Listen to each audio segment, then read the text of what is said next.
Meus irmãos, nesta noite, gostaria de partilhar com os irmãos uma parábola que nos fala a respeito do banquete de casamento. O Senhor Jesus proferiu muitas parábolas falando como seria o reino dos céus.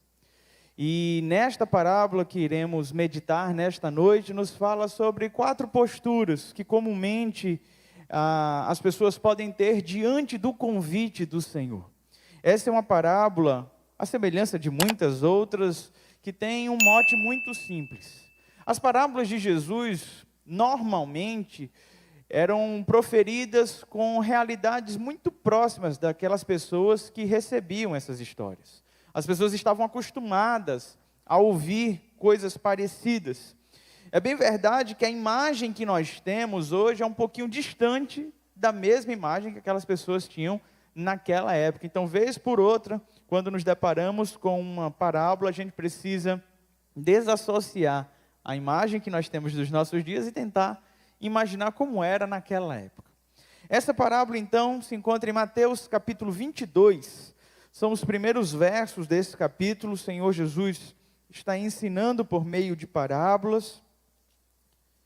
Temos uma sequência desde o capítulo 21 de parábolas que estão sendo contadas.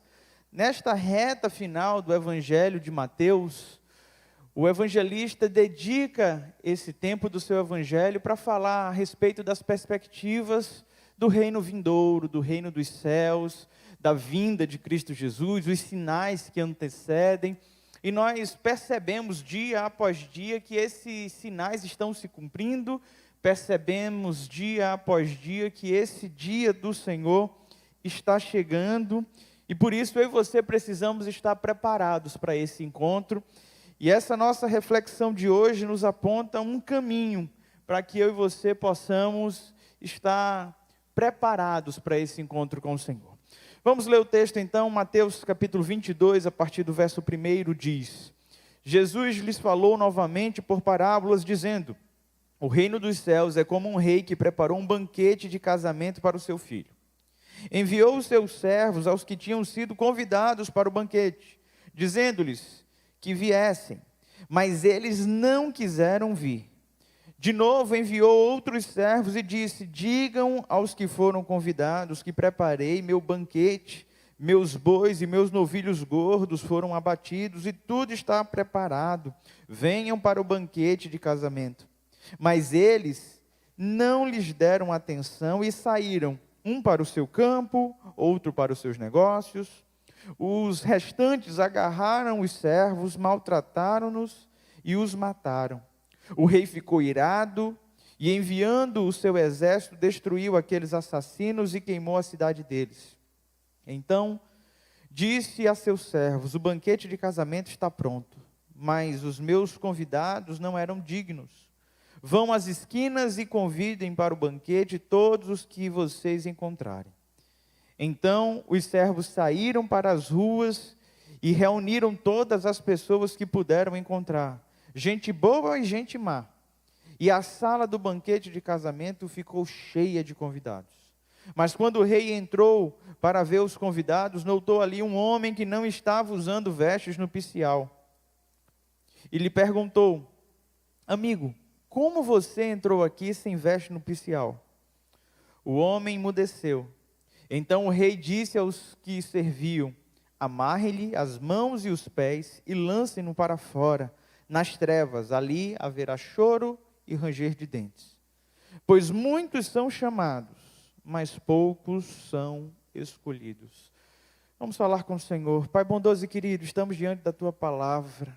Nós cremos que ela é viva e eficaz. E te pedimos, ó Deus, que por meio dessa santa palavra, o Senhor nos encoraje nessa noite e nos prepare para esse encontro contigo. É no nome de Jesus que nós te oramos. Amém. A ideia de que o reino dos céus será semelhante a um grande banquete não é novidade e não está restrita apenas a uma parábola. É uma verdade que tem se repetido ao longo das Sagradas Escrituras. E a ideia de um banquete é um tempo de festa. E nós sabemos que, de fato, o Senhor tem preparado para as nossas vidas um momento de celebração. um momento de festa. E diante de tudo isso, deste tempo de celebração, tempo de festa, o Senhor Jesus, em cada parábola, ele ia dando um detalhe a respeito desta festa, dessa celebração. E de uma forma geral, neste texto, ele fala muito mais a respeito daqueles que haveriam de entrar nessa festa e participar dessa festa. Esse é um texto que às vezes a gente prefere não ler. Principalmente porque nos nossos dias tem surgido cada vez mais a ideia de uma graça barata. A ideia de que a salvação, ela vai alcançar a todos. Sabe, o texto deixa muito claro que muitos são chamados, e eu acredito que a morte de Jesus na cruz é para todos. Mas nós temos que ser bem sinceros nessa jornada e entender que nem todos tomarão parte deste banquete. E não é difícil entender isso, qualquer pessoa que leia qualquer uma das parábolas que aqui estão, vai entender que haverá um momento de separação. Haverá um momento entre os salvos serão distintos daqueles que são ímpios. E é tão difícil falar sobre isso nos nossos dias, porque as pessoas pensam sobre essa separação como um cenário de um Deus que não é amoroso. E sabe por que isso? Porque a gente vive numa sociedade onde os pais educam os seus filhos dando consentimento para tudo, achando graça em tudo. Somos parte de uma geração que não repreende mais o erro. Somos parte de uma geração que deu uma liberdade tão grande que a libertinagem se instaurou. E é tão difícil falar sobre alguns temas como esse. Esse tema aqui deveria ser glorioso para todos nós. Era um tema para a gente ler e estar feliz, porque sabemos que estamos sendo preparados para um banquete, para uma festa, e que estaremos face a face com o Senhor. Mas quando nós começamos a ler esse texto, ele causa desconforto para muitos. E alguns preferem não pregar a respeito dessa verdade. Muitos falam hoje sobre a não existência do inferno. Muitos falam hoje sobre o céu ser para todos. Existe aí a ideia de uma teologia universalista, onde todos serão salvos. E se todos serão salvos, não faz sentido esse texto. Assim como vários outros não fazem sentido. Tem alguns aspectos que são falados nos dias de hoje que esse texto corrobora. Por exemplo, o texto fala que pessoas de má índole e pessoas boas estavam dentro do banquete. E eu creio nisso. Eu creio que você não vai ser salvo porque você é bonzinho ou porque você é uma pessoa má. Eu creio que aquilo que nos salva é tudo que cantamos aqui. O sacrifício de Cristo Jesus na cruz do Calvário. Mas uma vez que este é o convite, eu e você precisamos estar preparados para esse ambiente. Então o texto nos propõe 4 posturas diante deste convite. A primeira postura que nós encontramos são dos primeiros convidados. Esses primeiros convidados, eles se distinguem em 2 posturas. A primeira, uma indiferença completa.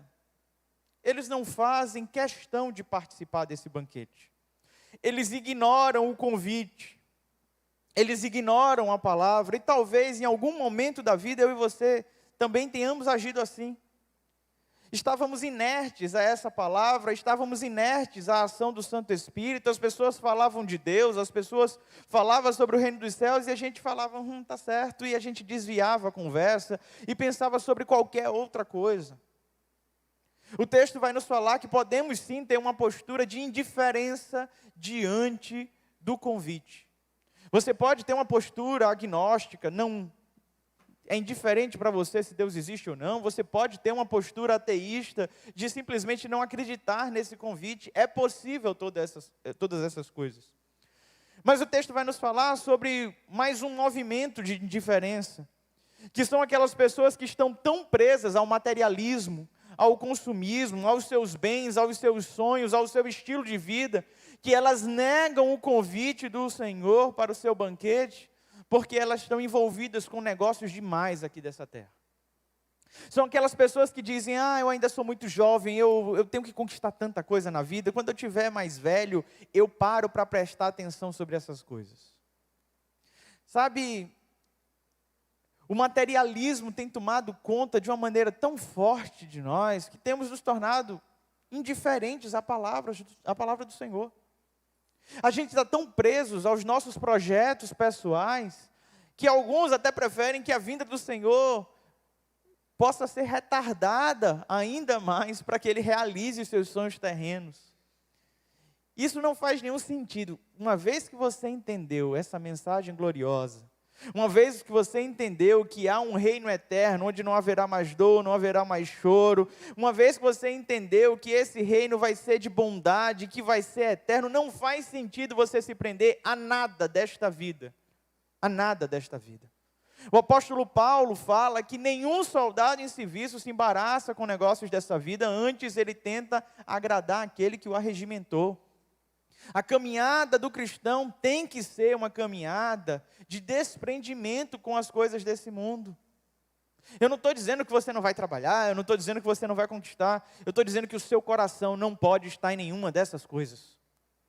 Esses homens negaram o convite para o banquete, porque tinha que cuidar do seu campo, cuidar do seu negócio, e eles não quiseram então participar daquela celebração. E essa é uma postura que muitos têm. Só que o texto avança e nos fala sobre um segundo grupo. Um grupo mais ferrenho, um grupo que se opõe. E esse grupo pega esses servos e maltrata. Pega esses servos e matam. E isso aqui nos fala sobre esse embate que nós vivemos. A perseguição que a igreja tem sofrido ao longo da história. Meus irmãos, quanto o povo de Deus sofre. Nós vivemos num país onde a perseguição não acontece tão abertamente como acontece na janela 1040, como acontece em alguns países da Ásia, onde você professar sua fé em Cristo, você é expulso da família, você perde o emprego, às vezes você é preso, você é condenado. Nós não vivemos essa realidade no Brasil. E talvez por não vivermos essa realidade de confronto, de embate, é que a igreja brasileira seja uma igreja tão acomodada. Viva numa zona de conforto tão grande. Quer ver a igreja brasileira orar? É quando de alguma maneira está padecendo, está passando por algum sofrimento. Aí é que você vê.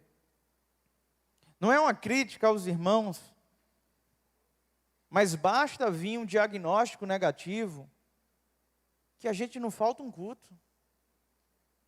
Basta acontecer um problema com o filho, que a gente começa a participar de tudo que é vigília. E aí o que é que parece? Não estou dizendo o que é. O que parece é que a nossa relação com Cristo é uma relação somente quando o tempo é ruim. Quando o tempo é bom, a gente se esquece. Moisés advertiu o povo que estava saindo do deserto, que estavam prestes a entrar na terra prometida. Lá em Deuteronômio capítulo 8, palavras de Deus por meio de Moisés, ele vai dizer: tomem cuidado, para que depois que vocês entrem na terra, e usufruam dela, e tenham filhos e filhas, em si enriqueçam, e tenham suas casas, seus bens, vocês não venham a se esquecer do Senhor. Infelizmente, a gente esquece rapidamente. Quando a gente está no deserto, é muito mais fácil lembrar do Senhor, é muito mais fácil recorrer ao Senhor. Mas todas as vezes que vem um período de bonança, parece que a gente consegue resolver tudo com a força do nosso braço. Isso vai nos distanciando. Esses homens maltrataram os servos, mataram os servos. Quando nós olhamos o panorama bíblico, desde o Antigo Testamento, e toda a história do povo de Deus, quantas pessoas se sacrificaram, se entregaram em martírio por não negar a sua fé. Quando eu era adolescente, eu assistia muita palavra, muita encenação, muito filme que falava sobre não negar a Cristo. E eu lembrava dos acampamentos que faziam de igreja perseguida. E eu ficava, será que um dia eu vou passar por um momento como esse, onde alguém vai me desafiar dizendo, você nega Jesus, e eu ter que pagar com a minha própria vida dizendo, eu não nego. Mas a gente entende que esse cenário no Brasil é tão diferente. No Brasil que nós vivemos, a gente nega Jesus por muito menos. Por muito menos. Basta você estar num ambiente universitário e a pauta daquele discurso ser contrária ao cristianismo e você ser questionado e por covardia e medo, você nega. Basta você estar num ambiente de trabalho, reunido com pessoas imorais, que falam um monte de imoralidade, e para não perder a amizade, você bota um sorriso amarelo e nega. A igreja brasileira não está preparada para viver realmente um tempo de perseguição, um tempo de embate. Se com coisas tão tolas nós nos vendemos, se com coisas tão banais nós abrimos mão de nossas convicções, abrimos mão da realidade do reino dos céus. Vocês entendem isso, meus irmãos? O que eu estou falando é algum absurdo aqui? É distante da tua realidade isso? Precisamos acordar. Sabe por que precisamos? Porque o banquete está pronto. O banquete está preparado. A qualquer momento, o noivo anuncia. A qualquer momento. O texto vai nos falar sobre um terceiro grupo de pessoas. Aquelas pessoas que de alguma forma abriram o seu coração para esse convite. Essas pessoas não são os primeiros convidados. Não são as pessoas que aparentemente a sociedade abraçaria. O que o texto sugere é que a nobreza do reino não aceitou o convite. E agora o rei indignado pede para que todas as pessoas, não importa a sua classe social, possam se achegar a esse convite. Então os maltrapilhos, os rejeitados, os marginalizados são convidados a fazerem parte deste banquete. Todos. E é neste grupo que nós nos encontramos. Aqueles que foram convidados e aqueles que estão fazendo parte deste banquete. O texto vai nos dizer que esses homens eram pessoas que tinham boa índole, mas no meio desses homens tinham pessoas de má índole. E eu não tenho um retrato mais fiel da igreja do que esse. Ou você acha que todo mundo aqui é bonzinho? Sabe, meus irmãos, esse evangelho que é pregado, que para estar no banquete é necessário um esforço pessoal, é necessário uma bondade inerente da humanidade, não faz sentido com as Sagradas Escrituras. E várias vezes, evangelizando pessoas, eu me deparei com a frase, não pastor, eu entendo o que você está falando, mas eu vou para o céu porque eu sou uma pessoa boa. Você poderia não valer nada, e iria também. Porque o que te faz ter algum valor não é quem você é, mas é a ação de Deus na tua vida. Porque de acordo com Romanos capítulo 3, verso 10, não há um justo sequer. Não há um justo sequer. E entendendo isso, entendendo que todos somos convidados e o que nos resta para fazer parte desse banquete é aceitar o convite. Então, o acesso não é tão complexo assim. A salvação não é tão complexa assim. Porque ela independe da minha ação e da tua, mas é um ato de bondade do Senhor ao nos chamar. Só que o texto vai avançando. E ele vai nos apresentar a quarta postura que as pessoas têm. E talvez essa seja a mais preocupante para a nossa realidade. O texto fala que esses homens e mulheres que foram convidados para esse banquete, e ali estavam fazendo parte, são surpreendidos pelo rei. Quando o rei entra e dá de cara com um homem que não estava vestido adequadamente. O texto não fala sobre o caráter desse homem. O texto não está falando sobre os pecados desse homem. O texto está falando que este homem não estava vestido adequadamente. É isso que o texto está falando.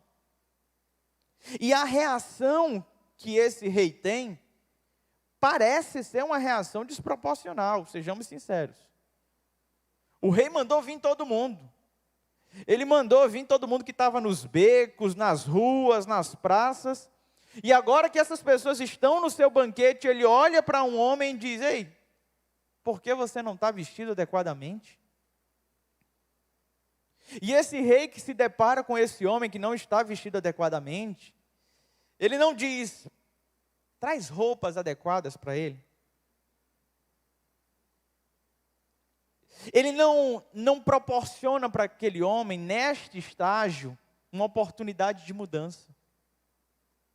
O que ele diz é: amarrem as mãos e os pés, lancem ele fora. Haverá dor e ranger de dentes. Sabe qual é este tipo de pessoa? É aquela pessoa que foi convencida do Evangelho. Ela aceitou esse Evangelho de graça, ela abriu o coração, ela disse: eu quero fazer parte do céu. Ela foi chamada como um maltrapilho, como todos aqui foram. Se a gente for lembrar de onde Deus nos tirou, quem éramos nós? Quem éramos nós? Essas pessoas são alcançadas, mas não passam pelo processo. Elas não são regeneradas. Elas não são transformadas. E sabe por que esse é o nosso grande problema no Brasil? Porque esse evangelho de venha como está e permaneça como está crescendo tanto. É um evangelho que agrada a todos. Ele é doce aos ouvidos. Como é bom.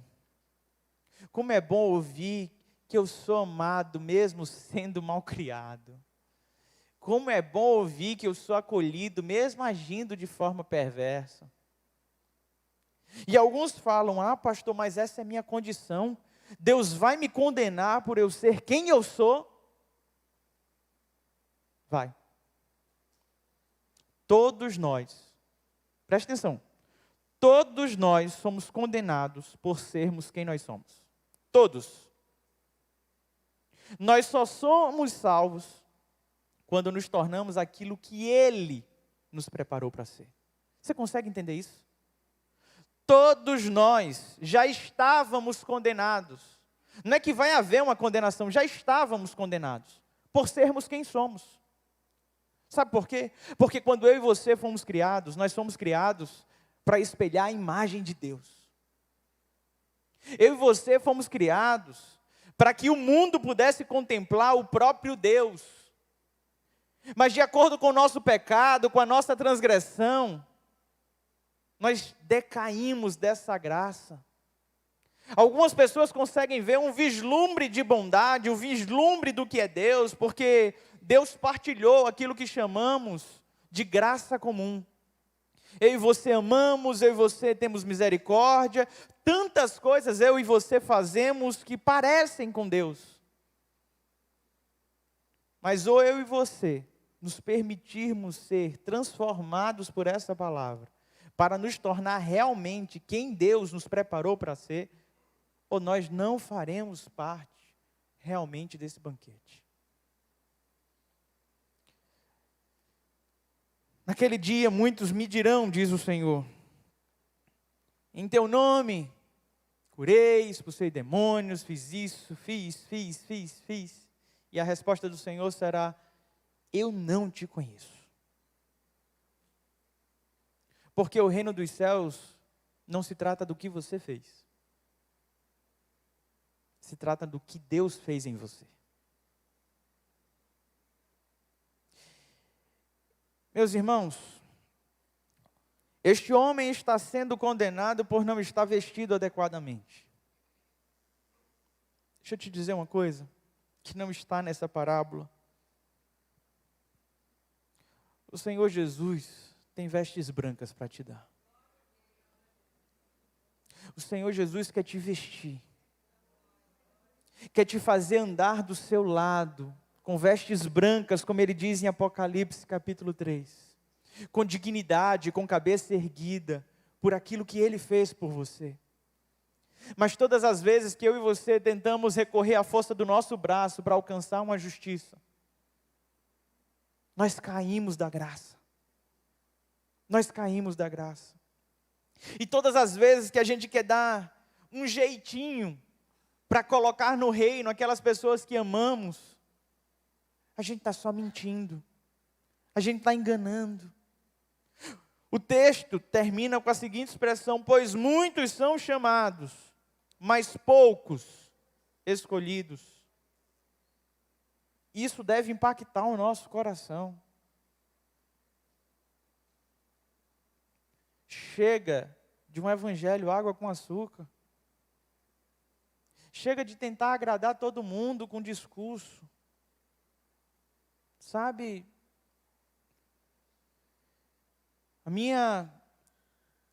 o meu labor, o meu trabalho é convidar o máximo de pessoas possível. Eu quero pregar a todos que o Senhor colocar na minha frente. Mas infelizmente eu sei que nem todos farão parte disso. Nem todos. Tem crescido cada vez mais o número de igreja com a temática da inclusão. E eu quero falar abertamente aqui que a nossa igreja é uma igreja inclusiva. A nossa igreja aceita todo e qualquer tipo de pessoa, sem preconceito. Sabe por quê? Porque é assim que nós somos encontrados por Cristo. Mas deixa eu te falar uma coisa que é muito importante. A igreja inclusiva verdadeira é aquela que prega a regeneração, que prega a morte do velho homem. Paulo disse: eu estou crucificado com Cristo e agora já não sou mais eu quem vive, Cristo vive em mim. Quando você foi alcançado pelo Evangelho, meu irmão, quando eu fui alcançado pelo Evangelho, nós éramos o quê? Mentirosos, ladrões, assassinos, adúlteros, imorais. Mas a gente não fica como está. O sangue de Cristo Jesus na cruz do Calvário é poderoso para perdoar os nossos pecados e nos justificar por meio da fé.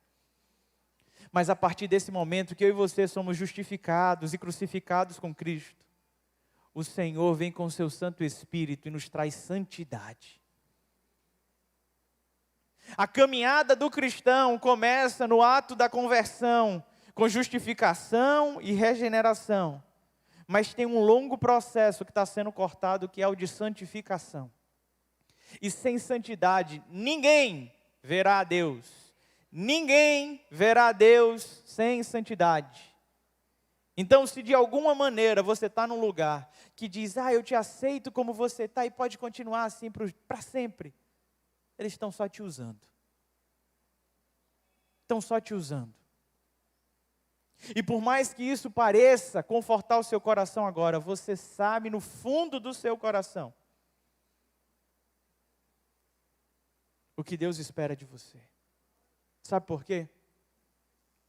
As pessoas querem atualizar essa palavra. Querem tirar uma série de textos. Deus colocou no coração do homem uma lei moral.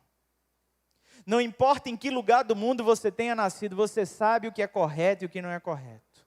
Diante de Deus, nós somos indesculpáveis. A natureza proclama quem é Deus. Os nossos relacionamentos proclamam quem é Deus. Não há desculpa. Quer tirar um texto daqui, você pode tirar.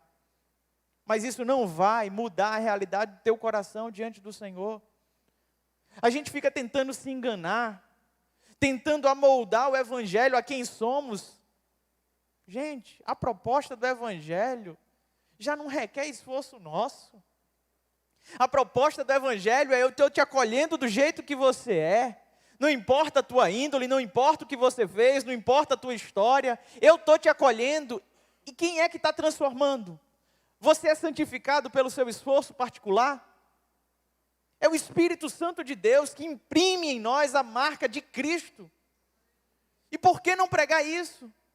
Porque é tão difícil para algum grupo entender que Deus continua abominando as mesmas coisas que as Sagradas Escrituras diz que Ele abomina. Ou o nosso Deus tem variação, tem mudança. Se no Antigo Testamento Ele disse, eu detesto, eu abomino, eu aborreço. Aí no Novo Testamento Ele fala, agora eu gosto. Que Deus é esse? Que esquizofrenia teológica é essa? Aí alguns se levantam e dizem, pastor, é porque o Antigo Testamento, a Antiga Aliança, a gente está no Novo Testamento. É mesmo? Está no Novo Testamento? Você vive pelo Novo Testamento?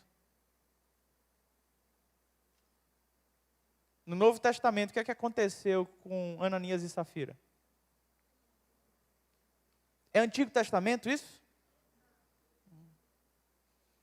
No Novo Testamento, há algum texto que diz que os imorais, os adúlteros, os idólatras herdarão o reino dos céus?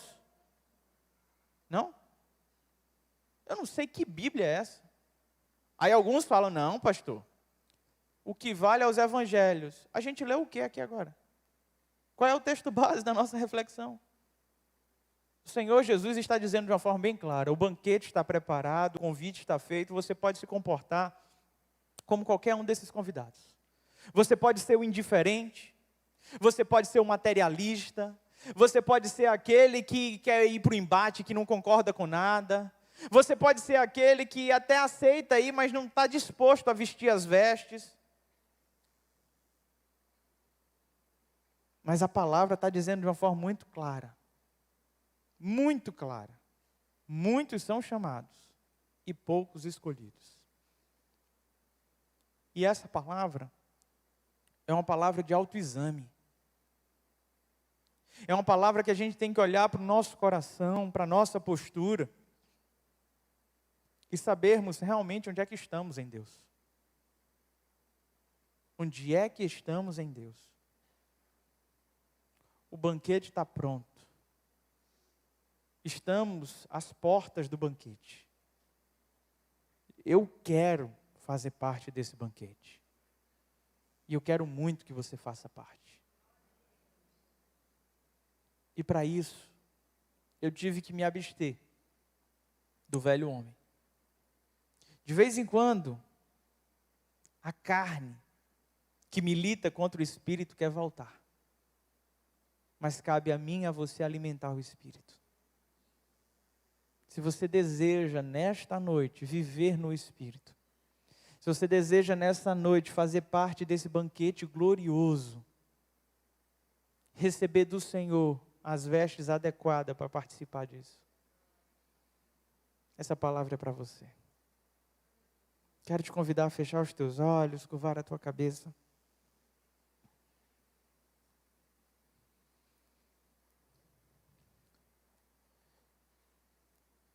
Por mais dura que seja a palavra, eu preciso dizer que esse convite é um convite gracioso. E a dureza dessa palavra não é pelo convite. Porque o rei, com toda a bondade de seu coração, preparou o banquete. O rei convidou as pessoas. E agora, cabe a mim e a você tomarmos uma postura diante desse convite. Ele não está requerendo muito de mim e de você. Ele está nos dando todos os fundamentos para que eu e você possamos participar disso. Mas nessa hora, você precisa abrir o seu coração diante do Senhor. De olhos fechados, de cabeça baixa. Fala com Deus apresentando a tua vida. Talvez você esteja aqui nesse lugar, entendeu o convite, mas está tão preso aos negócios dessa vida. Você está tão preso aos bens e tantas outras coisas, que tem negligenciado o convite do Senhor. Talvez você aqui hoje tenha recebido este convite, mas não está disposto a vestir as vestes brancas. Meu irmão, minha irmã, o convite já foi feito. O que é que nos custa? O que é que nos custa se apresentar de forma digna diante do nosso Senhor? Aquele que pagou todo o preço na cruz do Calvário. Aquele que abriu um novo e vivo caminho. Aquele que pode nos apresentar na sala do trono. Aquele que pode nos apresentar diante de Deus. Tudo que eu e você precisamos fazer nessa hora é aceitar o conserto do Senhor. Se há alguém aqui nesse lugar que entendeu esta palavra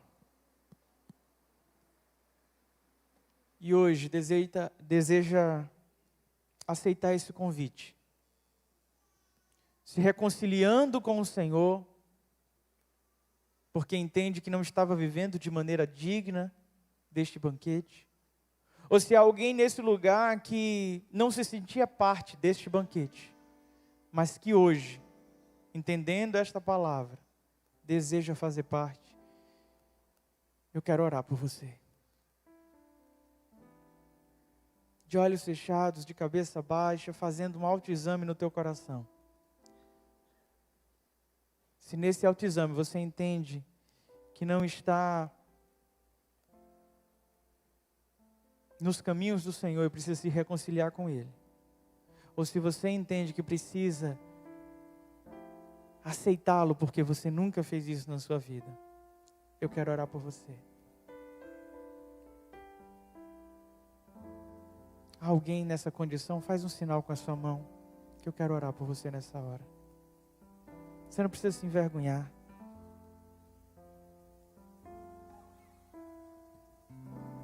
Se você deseja se reconciliar com o Senhor, se preparar para esse banquete, ou aceitá-lo como Senhor da sua vida,